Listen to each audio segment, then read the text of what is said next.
Tere tulemast vaatama, kuulama podcasti Jutukuubik. Jutukuubiku leiab YouTube'ist R33 Jutukuubik ning Spotify'st Jutukuubik. Täna on siin minuga multifunktsionaalne mees, häälnäitleja, näitleja ning solist. Tere Priit Öövel. Tere Reijo. Alustame kohe algusest, et üles oled sa kasvanud Pärnu Jaagupis. Jaa. Mis sa selle kohta meile rääkida oskad? Mis ma oskan öelda? Väike, tore, rahulik maa-alev. Et nüüd, kui ma sealt juba nii-öelda 20 aastat olen eemal olnud või õigemini siis seda harvemini külastan, siis eks nüüd oskab hakata hindama neid väikisi asju, mida enne võib-olla ei osanud. Et selline, just nagu ma ütlesin, et selline rahulik, vaikne maakoht, kus kõik on käejala juures, natukene nagu linna moodi, aga samas võid lihtsalt minna natukene maad alevist välja ja metsas ringi rännata või kuskile puu otsa ronida. Ongi kohe küsimus mul tekkis, et millega sa tegelesid, kui sa olid noorem? No, noorem. No ütleme niimoodi 5-10 sinna vahele. Mis ma tegin? Mulle lugeda meeldis juba siis, kui ma olin 5, 6 ja 7. Ja õnneks Alevis oli selline suurem aed. Seal sai igasuguseid mänge mängitud ja tehtud ja ringi ronitud ja talviti oma enda isiklikke suusavõistlusi korraldatud. Ja mis nagu lapsed, nagu poisid ikka teevad. Staadionil käisime palli mängimas hästi palju, seda ma mäletan. Aga mis hetkest sulle hakkas külge nii-öelda muusikapisik või muusikupisik? See hakkas keskkoolis külge.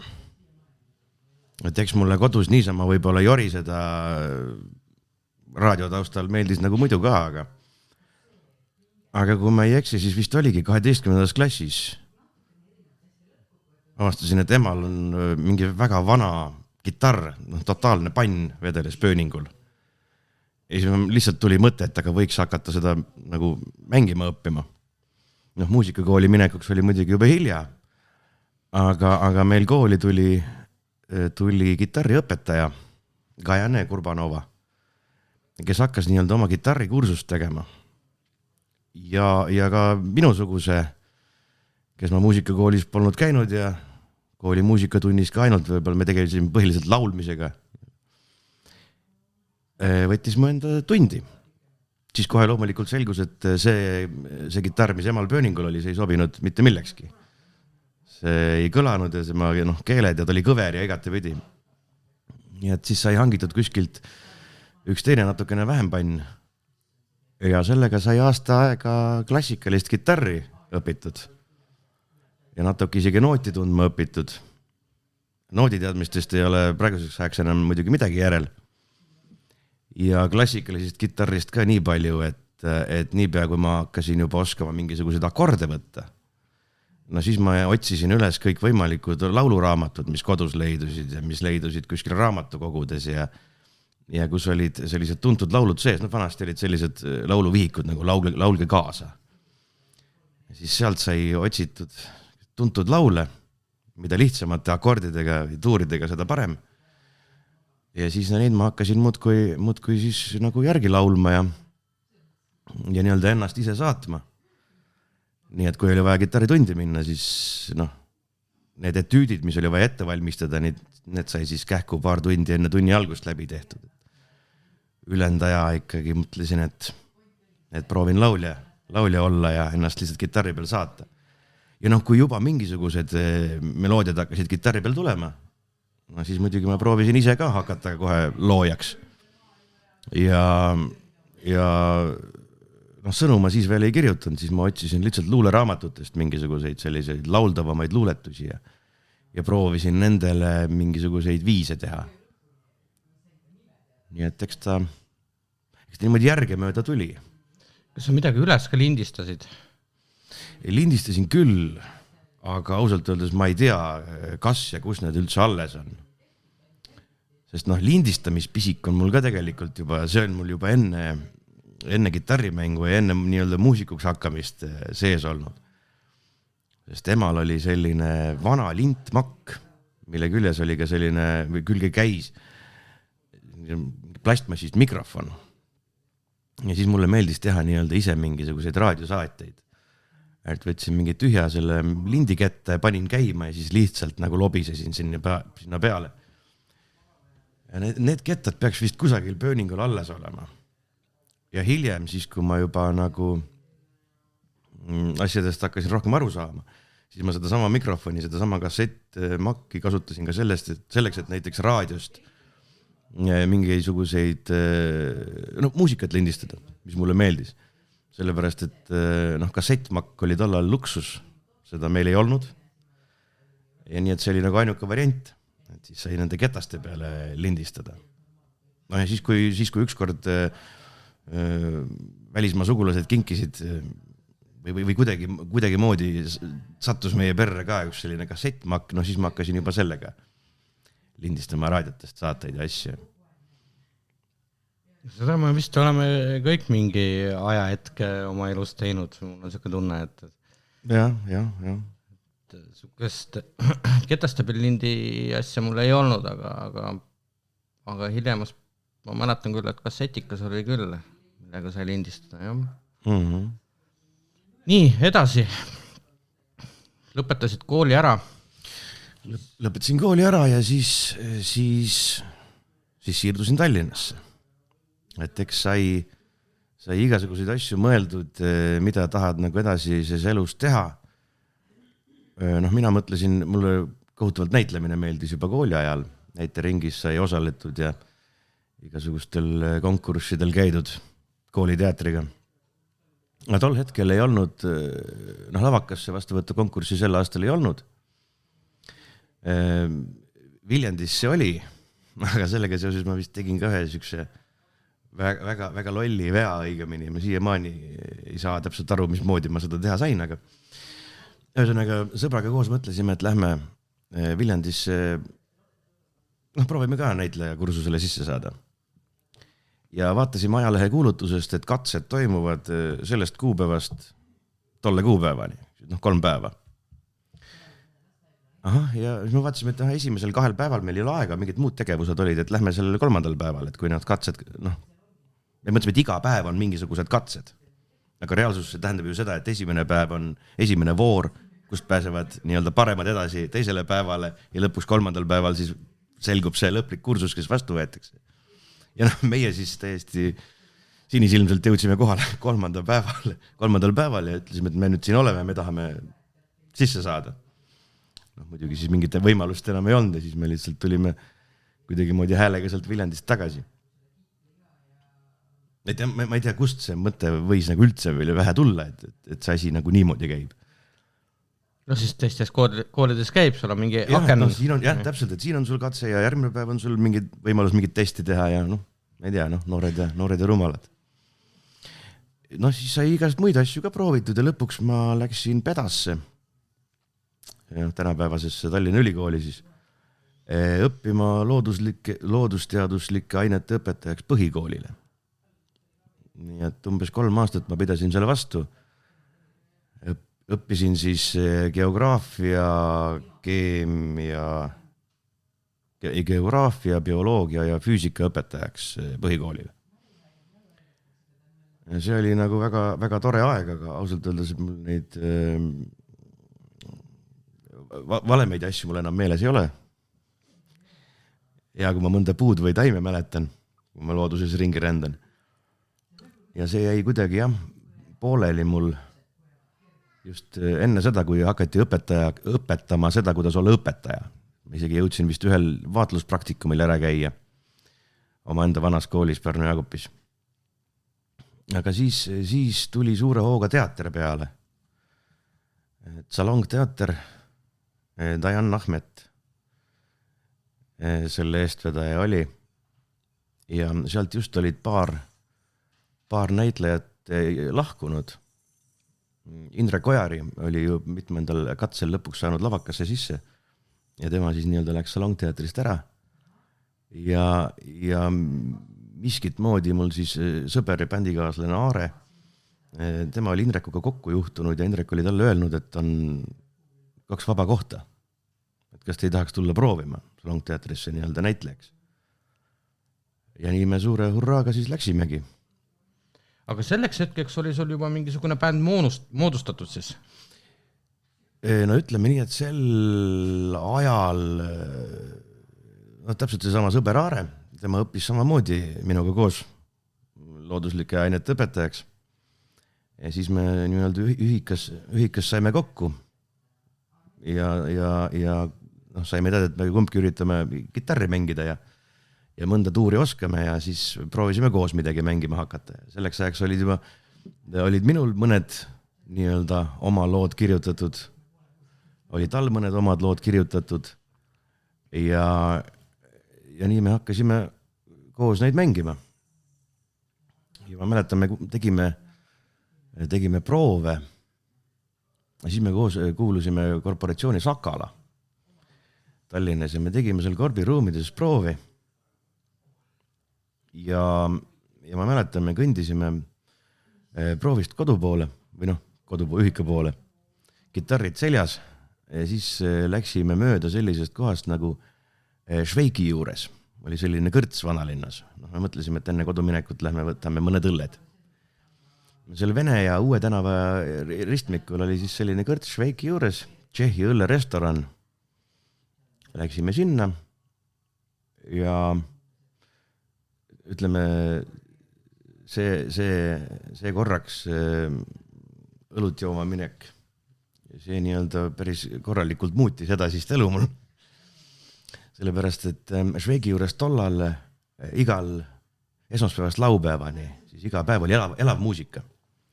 Et siis erinevad mehed seal mängisid, kes mängis kitarri, kes mängis banjot, kes mängis lõõtsa. Ja tol õhtul, kui meie sinna läksime, siis oli just lõõtsamees lõpetanud. Ja meie panime oma kitarrid akna laua peale ja hakkasime rahulikult õlut jooma. Kui teisest kõrtsisaalist siis saabus kohale selline mees nagu Tauno Kangro, kes oli juba, see oli aasta, oli vist 2000, 22 aastat tagasi. Kelle ateljee oli kohe sealt üle tee ja siis ta käis aeg-ajalt seal õhtuti aega veetmas. Ja siis teda häiris see, et nii-öelda elav muusika läbi on. Seal nii-öelda lõõtsamehel sai aeg täis, tema läks koju ära. Ja ta nägi, et meil on kitarrid akna laua peal. Siis ta tuli meie lauda, istus minu juurde, müristas kõva häälega, et sinu pill või? Ja mängida oskad või? Natukene mängi. Me mingi paari lugu ja võib-olla oleme kuulnud, ma ei tea, et ei hakka. Siis ta selle peale lihtsalt võttis tagant taskust 500 kroonise, virutas mulle ette, et mängi, vähe on või? Ja siis, see ütleme, pani juba pilli kotist välja võtma, siis ma mainisin talle, et mul sõber on ka kõrval, et me koos askume midagi, selle peale lihtsalt võttis teise 500 ja andis sõbrale ka. Mängige. 500 oli see, 500 krooni tol hetkel oli terve kuu nii-öelda see toimetuleku toetus, mida sai vallalt taodelda, kui sa õppimas käisid kuskil ja tegid, see oli nii-öelda kuu raha. Ja siis me muidugi mängisime kõike, mis vähegi pähe tuli ja mis nagu meeles oli ja väga, väga meeleolukas õhtu oli. 3 päeva hiljem helistas meile kõrtsi omanik, kes ütles, et härra Kangro soovitas, te olite ühel õhtul väga toredasti pilli mänginud, et poisid, meil siin üks pillimees läheb ära, et kas te tahaksite tulla teda asendama. Ja siis sellest hetkest me vist umbes ümmarguselt 3 aastat järjest 2 korda nädalas me mängisime siis kõrtsis pilli. Et seal oli selline tore komme, et iga pillimees siis koostas oma lauliku, tuntumad rahvalikud laulud, Valgeid roose ja Isa, palun ära joo purju ennast ja joo sõber joo ja nii edasi.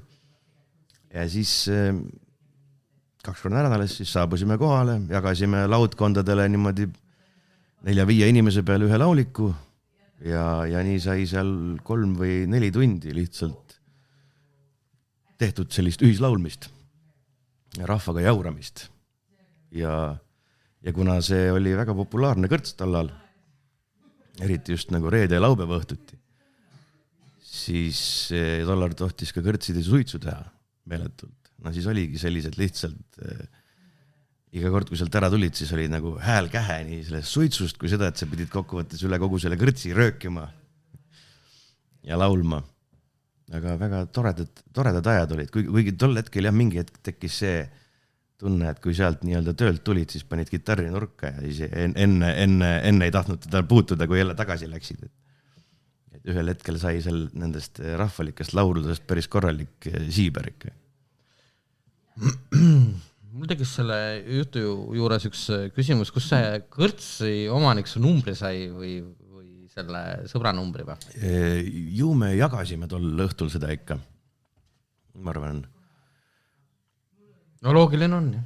Jah, et jah, selle esimesel õhtul, et ega ta muidu poleks saanud kuidagi ühendust. Ju me andsime, kas me andsime Kangurale või kellelegi teisele, ma seda ma ei mäleta enam. Aha, okei. Nii, ja nüüd jõuame tagasi jälle teatri juurde. Pakuti teile 2 kohta? Jah, Salongteatriga käsikäes käis selline asi nagu Tallinna Lasteteater Trumm. Tallinna Lasteteater Trumm siiamaani tegutseb veel. Ja tollal me läksimegi sinna, hakkasime osalema lasteetendustes, käisime lasteaedades ja koolides esinemas. Seda kokkuvõttes seda ma teen nagu tänase päevani välja siiamaani. Nüüd küll juba 15 aastat nii-öelda oma teatris. Aga seal see kõik alguse sai kunagi. Ja meid õpetati nii-öelda käigu pealt. Olidki Dajan Ahmet, oli nii-öelda see põhiteatri hing ja eestvedaja. Ja siis teine põhimees tema kõrval oli Erki Aule. Ja nende käest me saime siis nii-öelda näitleja koolitust ja esinemiskoolitust töö käigus. Et proovide käigus selgitati kogu aeg, mis sa valesti teed, mis sa õigesti teed, kuidas peaks tegema, kuidas ei tohi teha. Ja nii ta läks. Lavakasse jõudsid ei jõudnud lõpuks? Ma lõpuks ei jõudnudki mitte kuhugi proovima. Okay. Et selles mõttes ma olen jah, kuidas nüüd öeldakse, jah, kõik asjad, mis ma olen teinud, olen nii-öelda mitteametlikult õppinud. Hetkel ma saan aru bändis Sorr. Ja. Kuidas, mis selle loo algus on? No see Öösorri algus ongi tegelikult seal samas umbes aastas 2000. Siis kui me hakkasime seal kõrtsis pilli mängima ja Indrek Ojari käis ka veel päris tihedalt teatrirahvaga nii-öelda läbi ja seal sai pidusid peetud ja olenguid toimusid seal ja sai pilli mängitud üksteisele ja kõik mängisime omi lugusid ette nii-öelda. Ja ühel hetkel me 3 mõtlesimegi, et mina, siis Aare Pai ja siis Indrek Ojari, et teeks oma bändi ja proovikski nii-öelda siis, kuna nii-öelda mingid tutvused olid juba tekkinud kõrtsi omanike näol, et käisime aeg-ajalt kutsuti ka nii-öelda sõbralikesse teistesse kõrtsidesse sellist ühislaulmist tegema. Ja siis need kõrtsi omanikud olid ka selle poolt, et las poisid proovivad, et tulge tehke üks nii-öelda siis mitte päris piduõhtu, reede laupäev, kus inimesed tahavad juua ja möllu teha, aga et siis teeks ühe 3. 4. kus on selline omaloominguliste laulude õhtu, et tulete, teete 3 siis nii-öelda meile sellist mõnusat bändi, et tulevadki, inimesed saavad tulla baaridena, võtta klaasikese veini ja siis nautida nii-öelda, sest meie looming enam jaolt olid sellised vaiksed ja rahulikud kitarri tinistamise lood. Ja siis ma mäletan, et ansambel Öösorri esimene kontsert, see võiski olla umbes aasta 2001 äkki. Selle kohta enam mingisugust ametlikku kinnitust ma ei oska kuskilt otsida ka. Oli Keilas, sellises pubis nagu San Francisco. Ma ei tea, see jõudis vist üldse ainult mõned aastad eksisteerida seal. Aga seal me siis tegime oma kontserdi. siis me olime kolmekesi, siis mina, Aare ja Indrek ja loomulikult me enne siis Šveigi juures ja igal pool mujal siis reklaami tehtud, et tulge, et meil mängime selliseid omi lugusid ja selline mõnus, et võtke naised kaasa ja siis me tegime oma kontserdi ära. Ma mäleta, kas see võis mingi tund aega olla või midagi sellist. Ja siis kõik olid väga rahul ja meeldis publikule ja siis õigati tagant, aga nüüd poisid, pange ikka, tehke ikka seda, mis te muidu teete. Valgeid roose ka tuleb või tuleb. Ja siis ei jäändki muud üle, kus me tegime veel paar tundi seda sama repertuaari, mis me nagu tavaliselt kõrtsides mängisime. Et see on jah, nagu siiamaani meelde jäänud. Ja siis hakkas Indrekul oma kooliasjadega kiire ja nagu ma olen ühest tema intervjuust, ta on kunagi rääkinud, et see ehmatas teda ikka korralikult ära ka, et seal tuled ja nii-öelda valad tund aega oma südant välja ja laulad seda, mida sa oled nagu tahtnud kogu aeg teha ja mis sa oled ise kirjutanud, kas siis nagu paberi peale või siis nagu muusikalises mõttes ja siis pärast on, okei, tore küll, aga tehke nüüd valgeid roose. Et see jättis paraja šoki nagu. Ja siis me jätkasime põhiliselt Aarega kahekesi, et Öösorr on olnud selline bänd, et ega me ei ole kunagi talle nii-öelda aktiivset reklaami teinud. Et me oleme alustasimegi nii-öelda kahekesi käisime siis selliseid romantilisi õhtuid tegemas ja kontserte kuni meiega siis mõni aasta hiljem ühinesid Sullivan ja Klint, kes on siis erinevalt meist professionaalsed muusikud. Ja aastal 2008 siis me jõudsime ka nii kaugele, et Sullivani Keldri stuudios sai esimene ja seni ka viimane plaat sisse lindistatud.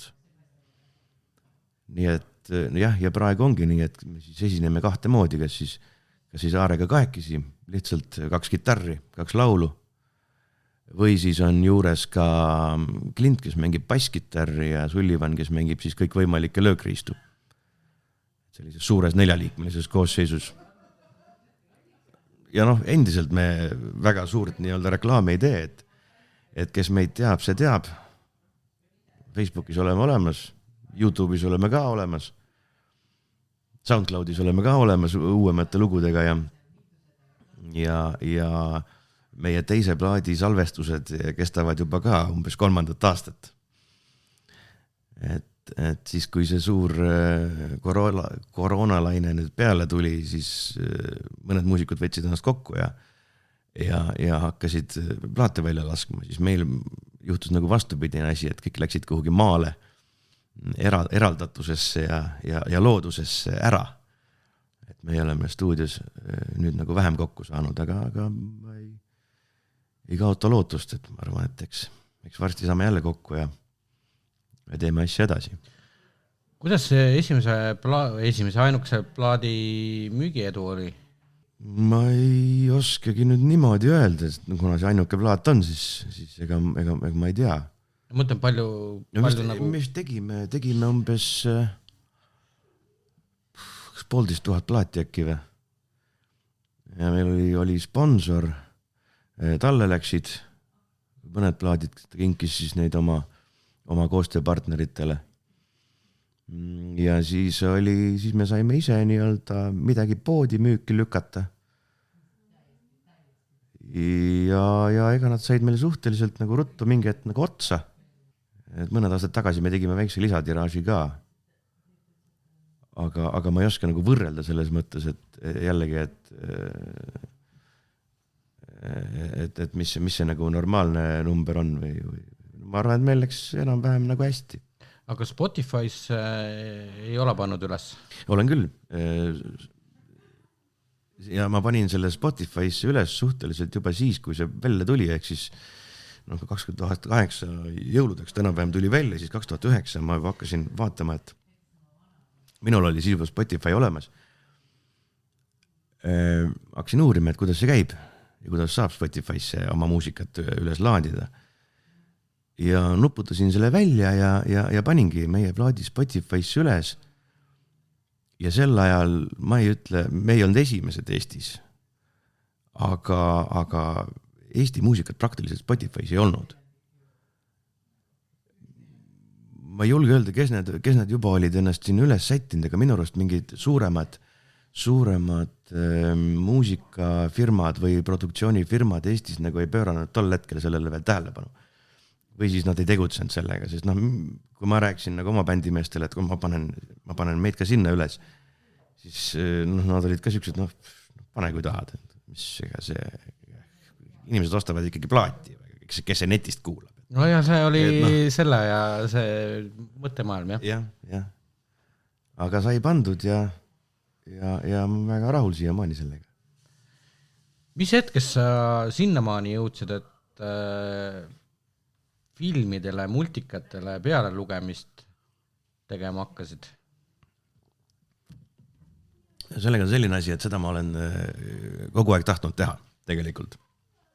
Või õigemini, juba noorest põlvest peale, et mis pühapäeva hommikuti olid meil need multikad ja see 4 tankisti ja koer ja see oli ikka huvitav ja seal loeti peale. Peep Lasman oli vist see, kes neid peale luges. Ja ma ütlen, et kas just sellest ajast, aga mingist hetkest tekkis see tahtmine, et tahaks ka proovida sellist asja teha. Ja siis teatripäevil sai ka igale poole häälepankadesse oma häält antud. Küll mitte selle mõttega, et mingeid filme dubleerima saada, aga pigem, et saaks mingeid raadioreklaame lugema või selliseid asju tegema. Sealt mitte kunagi keegi pärast ühendust ei võtnud. Ja siis, kuidas ma tegelikult sain lugema, me tegime ühte koostööprojekti, me mängisime Palmse mõisas laste etendust Kaera Jaan ja kadunud lambad. Ja Ivo Ensalu lavastas ja seal oli päris palju näitlejaid. Maarjus Pärn oli peaosas, Tarvo Krall mängis seal, Nele-Liis Vaiksoo. Ja siis Tarvo Krall võttis mind ja mul siis praeguseid teatersõverkaaslasi Tanel Bergman ja Kadri Bergmani nii-öelda käe kõrvale ja viis meid Industrial Productions stuudiosse. Tulge proovige, et tehke siin ka natukene häält. Ma ütlen, kõige esimene film oli Džungli ässad, selline multikas, kus ma sain kohe sellise väikese ja toreda mingi laisklooma, kung fu laisklooma rolli. Ja selle mõned laused lugeda. Ja sealt hakati siis nagu tagasi kutsuma, et tule tee veel midagi ja tule tee veel midagi. Ja siis omakorda sealt soovitati mind ühte teise stuudiosse, AVP stuudiosse. Seal oli siis soovitajaks oli Aleksander Ots. Ja seal kuidagi siis sai ka hakatud käima TV3 ja mingid sellised multikaid lugemas. Ja nüüd see stuudio on niimoodi plahvatuslikult paisunud. Ja siin on palju rohkem mingisuguseid muidki kliente juurde tulnud ja teisi telekanaleid. Nii et nüüd on seal nagu päris tihedad tööpäevad mul. Aga kokkuvõttes jah, kõik käib endiselt nii-öelda tutvuste kaudu, et keegi kuskil soovitab, et mine proovi. Ja ju siis midagi on, et on siiamaani nagu tagasi kutsutud. Ja reklaamide lugemine, ilmselt ole absoluutselt vist Eestis pole inimest, kes ei oleks end kaubanduskeskusest kuulnud, et mismoodi see nii-öelda karjäär alguse sai? Sellega oli samamoodi, et nagu ma ütlesin, siis aastate jooksul sai hästi palju häält igasugustesse pankadesse antud. Aga siis jällegi soovitati, öeldi, mine proovi, otsitakse praegu uusi lugejaid, et mine proovi, anna oma hääl. Ja läksin siis Artist Meedia stuudiosse, seal anti mulle selline standardtekst ette, mida siis kõik lugejad lugesid, 3 varianti vist oli, et üks on siis sellise jõulisem variant, üks on siis selline sensuaalsem variant ja üks on siis selline neutraalsem variant, kuidas neid tekste lugeda ja sealt samamoodi siis hakati nagu tagasi kutsuma. Et selgus, et minu tämber pidavat olema siis selline, et kuna ma enamjaolt ma loen siseraadio tekste, ehk siis neid tekste, mis kõlavad kuskil kaubakeskuses. Et siis minu tämber pidavat olema selline, mis lõikab nagu sellest taustamürast või sellest nagu läbi. Et kaubakeskused on ju suhteliselt mürarikkad ja kärarikkad kohad, et oleks kuulda ja aru saada. Nii ta läks jällegi. Jah, seda ta on tõesti, võib-olla mul on see asi, et ma tunnen kohe ära, et sa oled jälle sina ja nüüd oled sa raadios ka üsna sage külaline nii-öelda, kui on reklaamid. Aga sa teed ka ju podcasti nimega Tumedad tunnid. Jaa. Ma tean, et sa oled seda kindlasti mitu korda juba rääkinud igal pool, et aga kuidas sa jõudsid sinna maani või mis oli ajend, et sükest asja hakata tegema nagu üldse podcasti ja just sellist asja, et sükesed nii-öelda õuduslood ja sükesed vähe verisemad, ütleme niimoodi siis. No siis tuleb jälle alustada algusest ja lapsepõlvest. Selles mõttes, et podcasti tegemise idee puhul tuleb öelda aitäh minu vanaemale ja 2 aitähi tuleb öelda Eesti Rahvusringhäälingule. Üks neist aitähidest on jutumärkides. Vanaemale aitäh selle eest, et ta lubas mul lapsena kauem üleval olla ja kuulata järjejutte. Mulle kohutavalt meeldisid järjejutud. Vikerraadios neid lasti siiamaani päevaseid ma ei kuulnud, mis on kell 11:30 päeval, siis ma olin koolis, aga kordus on õhtuti 10:30 vist oli see. Ja kui oli selline põnevam järjejut, tavaliselt mulle ikka krimkad meeldisid, seal oli nii vene krimkasid kui lääne krimkasid, Sherlock Holmesid, Nero Wolfid ja muud sellised tuntud, aga Agatha Christie loomulikult.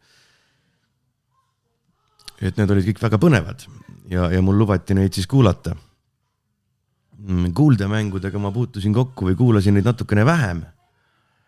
Need olid tavaliselt pühapäeviti ju eetris. Aga samas ma mäletan, et meil kodus olid vinüülplaadid. Kindlasti Onu Reemus, seda kõik mäletavad minu vanusedega. Meil oli veel ka Punamütsikese vinüülplaat, ma mäletan. Siis oli humoreskide plaat, olid meil Priit Aimla vinüülplaat ja Eino Baskini vinüülplaat oli meil. Kas võis nimi olla, et Muhk on tagurpidi lohk? Või ja, täpselt see sama. Ja siis oli ka see duubel vinüül Terekest kah, siis Jaanus Orgulas ja Ervin Aabel teevad Tootsi ja Kiirt moodsas võtmes. Et see meeldis mulle nii kohutavalt, et see oli üks neist, mille ma kuidagi niimoodi mingite mikrofonide ja asjade abil tõmbasin siis vinüüli pealt kasseti peale ümber, et seda siis nii-öelda playeris kuulata või midagi. Ja ütleme, selliste juttude kuulamine, see oli kuidagi nagu lapsepõlves sisse jäänud, lisaks sellele, et mul endale kohutavalt ka lugeda meeldis. Just nimelt sellised krimkaisid ja õudukaid ja muid asju, kuigi õudukaid oli suhteliselt muidugi vähe, mida lugeda. Ja siis kerime sealt nüüd 10+ aastat edasi, jõudsime internetiajastusse. Ma avastasin, et Raadioteatril on oma lehekülg internetis, kus on võimalik kuulata ja siiamaani on, kus on võimalik kuulata, see on otseses mõttes sadu järjejutte, kuuldemänge ja kõiki neid asju. Aga mind huvitas just see, et kuidas saada neid kuulata pikkadel autosõitudel. Nii-öelda teatriga ringi sõites või öösorriga ringi sõites, siis esinemised tihti on kuskil mitme tunni kaugusel Tallinnast. Siis tahaks mingit juttu kuulata. Selgus, et telefoniga ei ole võimalik neid kuulata. Normaalselt, ilma nagu avariid tegemata. sest tol hetkel, no nüüd on juba olemas raadioteatril oma äpp, millega on enam-vähem võimalik kuulata. Sellest nüüd tegelikult tuli välja alles hiljuti, no mis see hiljuti mitu kuud tagasi, tuli uuendatud versioon, mis tegi asja mõnevõrra paremaks ja mõnevõrra kehvemaks. Okei, siis ma pean selle üle vaatama. Aga tol hetkel, jah, kui ma podcasti tegema hakkasin, see on siis nüüd, mis ta on siis 5,5 aastat tagasi umbes. Tegelikult enne, ütleme siis 7 aastat tagasi, oli olemas ERR-i äpp, mis ühendas endast siis kõiki. ERR, ühesõnaga olid olemas eraldi raadiokanalite äpid. Aga nende alt ma ei leidnud järjejutt, ma ei leidnud kuuldemänge midagi. Neid oli võimalik leida sellise üleüldise ERR-i äppi alt. Ja siis, need järjejutud jõudsid sinuni niimoodi, et kõigepealt sa otsisid üles esimese osa. Kuulasid selle ära ja siis sa pidid jälle tegema uuesti otsast peale mingisuguse otsingu, et jõuda teise osani. Ja täpselt minu puhul autoroolis ei saanud seda teha, ma ei saanud seisma jääda iga 20 minuti tagant, et otsima hakata. Või siis teine asi, mida ma siiamaani naeran, on see, et ma panen otsingusse sõna kuuldemäng ja sealt tuleb meeletult vasteid, sealt tuli vist mingi 100 vastet. Kõigil oli pealkiri kuuldemäng. Mitte kuskil ei olnud kirjas, kes on autor, mis on pealkiri, mitte midagi. Ehk siis ma ei saanud ka sealt nagu valida. Ja siis juhtuski see asi, et ma samal ajal sain teada, et on olemas sellised asjad nagu podcastid. Ma nägin ajakirjas Digi mingisugust podcasti äppide arvustust. Ja siis ma mõtlesin selge, et kui mul ei ole võimalik eesti keeles kuulata selliseid järjejutte ja kuuldemänge ja muid asju, siis ma kuulan inglise keeles. Ja hakkasingi otsima erinevaid. Ja ma mõtlesin, et alustuseks, et vaatakski, kuulaks äkki on mingeid õudusjutte või mingeid asju kuskil. Ja põhimõtteliselt esimene või üks esimestest, milleni ma jõudsin, oli No Sleep podcast, kus siis loetakse ette õudusjutte, mis pärinevad Redditist. Redditis oli juba siis aastaid olnud selline No Sleep alamreddit või ma ei tea, kuidas selle täpselt neid nimetatakse, kuhu siis inimesed said kirjutada ja saata oma jutte. Ja valdavalt siis ongi tegemist nagu õudusjuttude või ulmejuttudega, põhiliselt õudusjuttudega. Seal omakorda neid siis hääletatakse, kasutajad seal hääletavad, upvote ivad ja downvote ivad, nagu see asi käib ja siis iga kuu seal valitakse välja mingid parimad ja kes on rohkem ja paremaid hindeid saanud lugejate poolt. Ja siis seal No Sleep podcastis hakati neid ette lugema, neid paremaid just. Ja need mulle hakkasid nagu väga meeldima. Ja siis seal ma kuulasin ka, kuidas see podcastil just need esimesed hooajad nagu käima läksid, et see hakkas hästi suurelt nagu entusiasmi pealt lihtsalt tööle. Et üks Kanada mees hakkas seda asja ajama. Ja David Cummings, kõigepealt ta luges kõike üksi. Siis mingi hetk hakkasid sinna taustale tekkima väiksed efektid. Siis mingi hetk kaasati teisi näitlejaid, kes olid juba saanud selle podcasti või selle Redditi nii-öelda fännideks. Heli kvaliteet oli äärmiselt kõikuv seal, oli kuulda, et üks mees loeb oma mingisuguses professionaalses stuudios ja samas inimene, kes temaga peaks olema samas ruumis, kellega ta dialoogi peab, on lugenud selle kuskil magamistoas oma telefoni peale. Ja selline hästi nagu kõikuv kvaliteet, aga need jutud olid nii põnevad, et ma kuulasin neid. Ja järjest see kvaliteet nagu neil paranes ja kui nüüd edasi kerida, siis praegu on tegemist podcastiga, kus on miljoneid kuulajaid, kes teevad live showsid üle põhimõtteliselt Euroopa tuure ja Ameerika tuure teevad. Ja siis ma mingil hetkel mõtlesin ka, et seoses oma selle muusika huviga ja salvestamise huviga, selleks ajaks ma olin juba jõudnud koju endale soetada ka sellise välishelikaardi ja normaalse salvestusmikrofoni, millega ma siis kitarri tinistasin seal ja proovisin teha, siis ma mõtlesin, et aga ma võin ka proovida. Et nagu loeks ka mingeid jutte. Et tol hetkel ma veel ei lugenud multikeid ega midagi, et siis oli korraks ka see mõte, et kui ma nüüd hakkan oma podcasti tegema, et siis äkki see läheb nii-öelda levima rahva hulgas, et äkki sealt mu hääl saab kuskil mingit nagu, kellelegi jääb mu hääl kõrva, et ma saaksin ka mingit nagu tööd sellega seoses. Hiljem muidugi on selgunud, et keegi ei tead mu podcastist mitte midagi, kui nad mind kuhugi tellisid või nii-öelda lugema võtsid. Aga see selleks. Ja siis oligi see mure, et aga kust ma neid jutte võtan, et mida ma nüüd siis nagu lugema hakkan. Et ma ei saa ju minna raamatukokku võtta suvalist raamatut ja hakka sealt nii-öelda tasuta inimestele kuulamiseks jutte lugema, et pannakse kohe kinni mõne kirjastuse poolt. Ja siis ma hakkasin uurima ja vaatama ja mul oli tegelikult juba enne silma jäänud, et ka kui nüüd Ameerika maal oli see Reddit, kuhu inimesed oma neid jutte postitasid, siis ka Eestis tegutseb kaks ulmeajakirja, veebiajakirja, kus on väga palju jutte inimestele tasuta lugemiseks. Esimene neist on Algernon, mis juba 90ndate alguses tegutseb.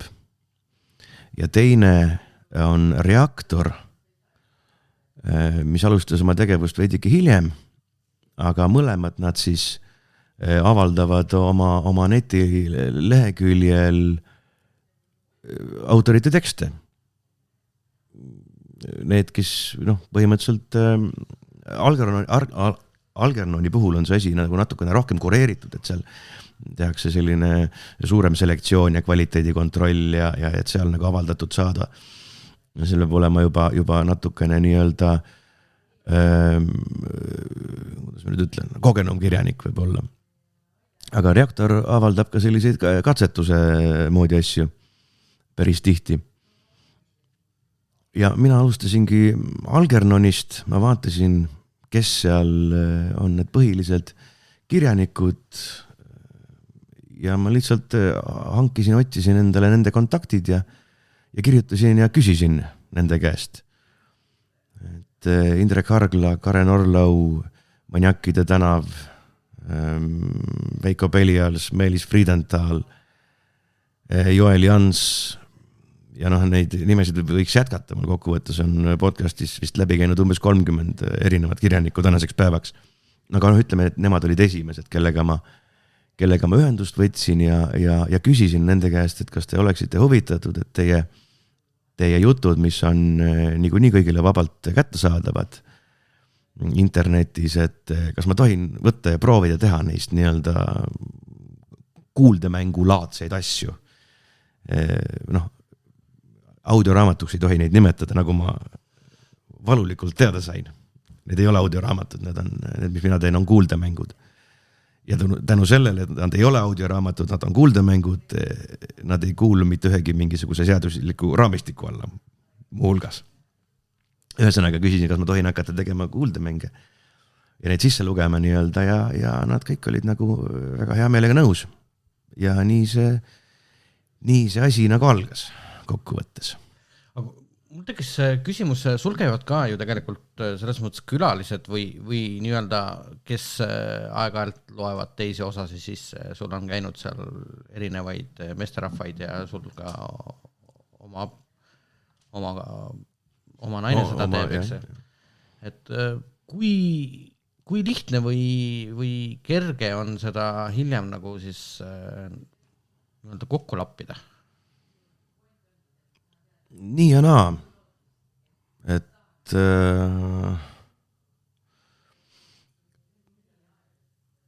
eks natuke juhendamist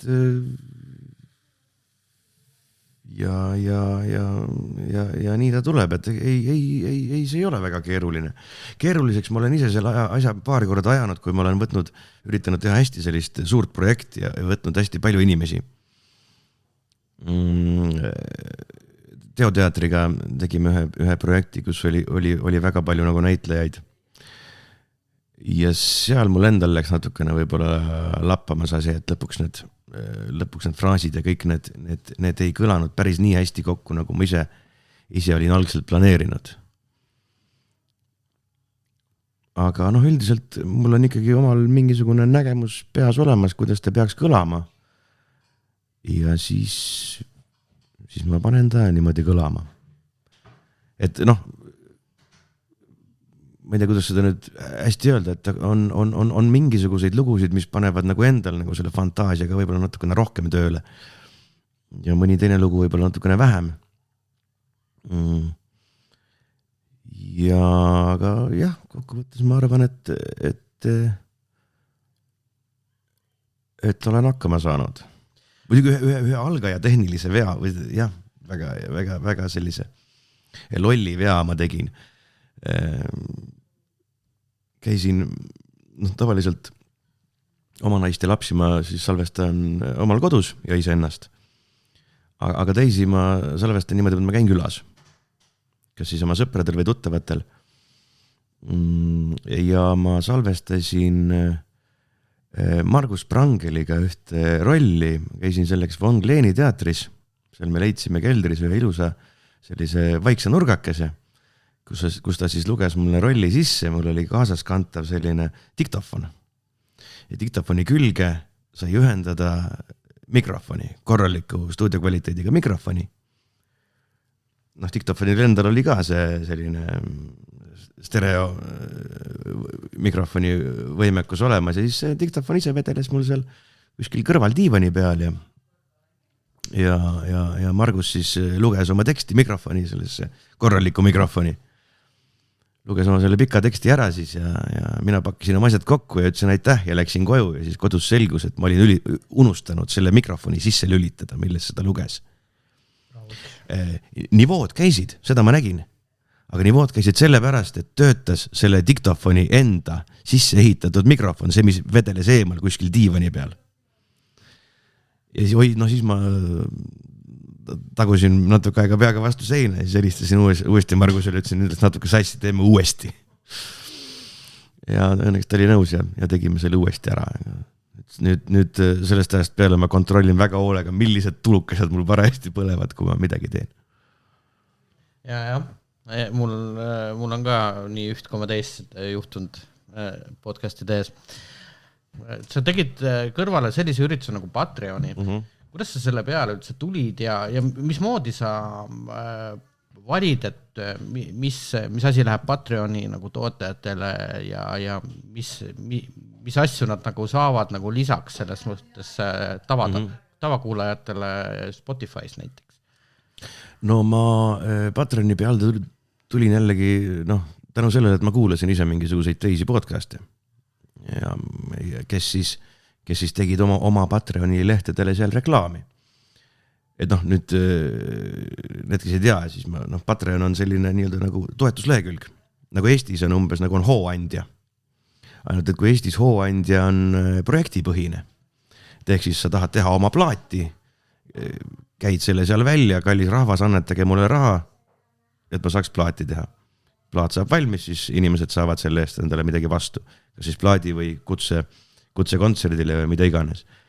Aga Patreon on nüüd selline asi, ta on sarnane, aga seal saavad inimesed teha ennast nii-öelda püsitoetajateks. Nad saavad igakuiselt annetada sulle mingisuguse summa raha. Selle eest, et sa teed, mida sa teed. Ja ma algselt mõtlesingi, et kuna Tumedad tunnid podcast on kõigile tasuta kuulatav Spotify's ja kõigis muudes platvormides samamoodi.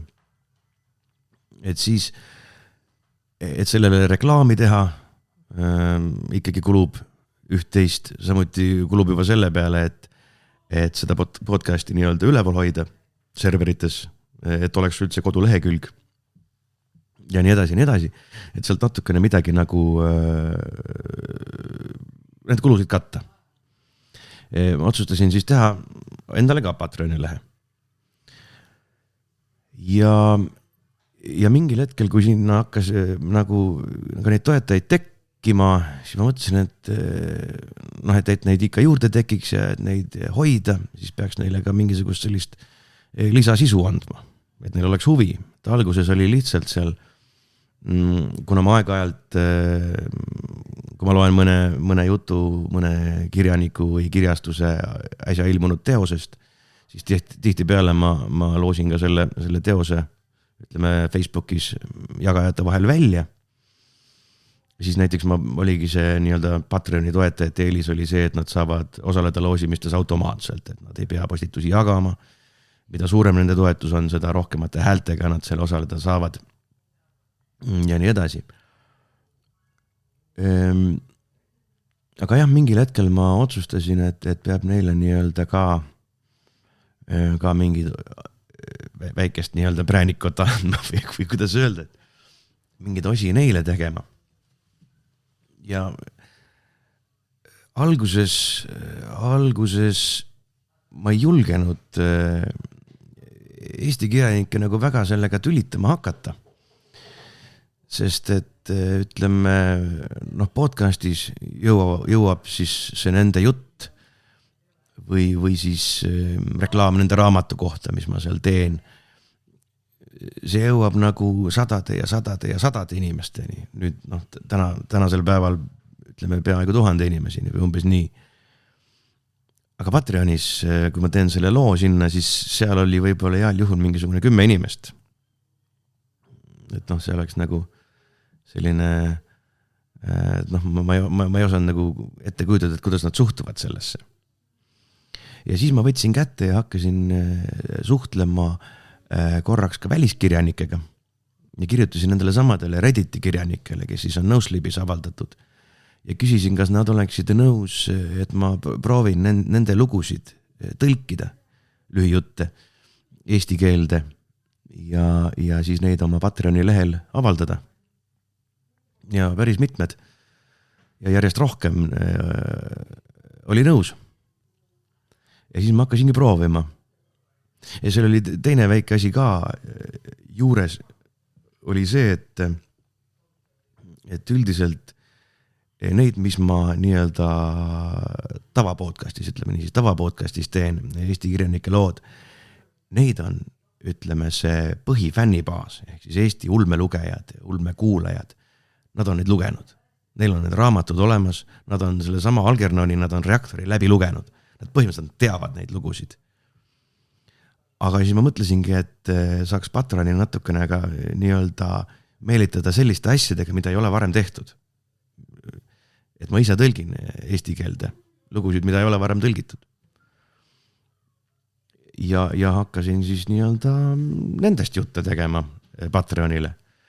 Aga nüüd praegusel ajal ma ei ole seda veel podcastiski nii-öelda avalikult välja öelnud, aga järjest rohkem ka ma arvan, et Eesti kirjanikke hakkab jõudma ka Patreoni.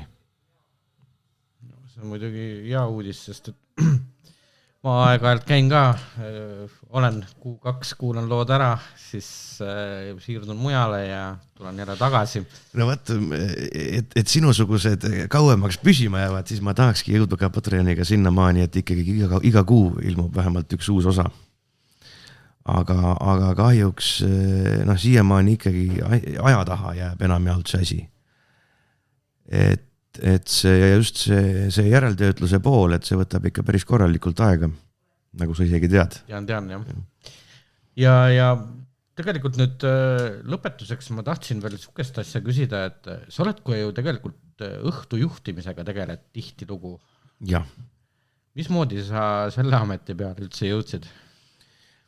No see kokkuvõttes tegelikult alguse sai samuti salongteatrist.